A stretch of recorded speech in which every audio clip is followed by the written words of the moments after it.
આત્માનું જ્ઞાન દરેક જીવને ત્યારે જ થાય છે જ્યારે તે જીવ ધ્યાનમગ્ન થાય. આપણા જીવનમાં ધ્યાન ધરવું તે ખૂબ ઉપયોગી છે. ત્યારે અમદાવાદના તિરુપતિ બાલાજી ખાતે ધ્યાન શિબિરનું આયોજન કરવામાં આવ્યું. બ્રહ્મશ્રી સુભાષ પત્રીજીના સાનિધ્યમાં ધ્યાન શિબિર યોજાઈ, જેમાં મોટી સંખ્યામાં લોકો ઉપસ્થિત રહ્યા. ઉપસ્થિત તમામ લોકોએ ધ્યાનમગ્ન થઈને પિરામિડ જગતનું નિર્માણ કર્યું.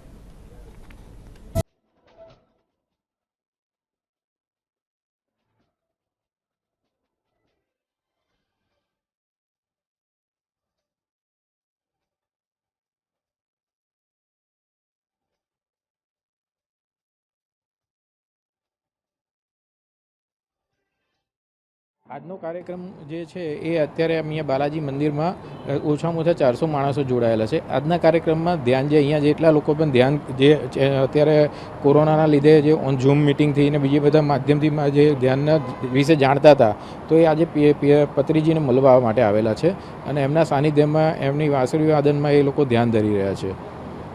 અને ધ્યાનનું જે મેઇન જે એમનો મકસદ જે છે એમાં એ છે કે કોઈને આપણે ગુરુ નથી માનવાના. તમે પોતે જ તમારા ગુરુ છો અને તમે પોતે જ ભગવાન છો. જે શક્તિ શિવજીમાં રહેલી છે, જે રામ ભગવાનમાં રહેલી છે, એ જ બધી તમારામાં છે. એમણે એક બહુ મસ્ત અવલોકન કીધેલું હતું કે જે રામ જે છે એ તમારી આત્મા છે, સીતા માતા જે છે તમારી શક્તિ છે. જે મન છે, મન એકચ્યુઅલીમાં વિચલિત થતું મન છે, એ રાવણ છે. મન તમને બધી દિશામાં લઈ જાય. દિવસમાં 80,000 વિચારો આવતા હોય છે. એમાંથી સારા ખોટા બધા વિચારોમાં મન તમારે ભટક્યા કરે છે.